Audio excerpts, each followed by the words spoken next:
Alright, we're about to do a cold start on the Beast. It's a 2016 Chevrolet Corvette z06.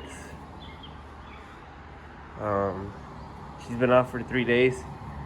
I got some mods done to it. Oh fuck, what's my sock doing here?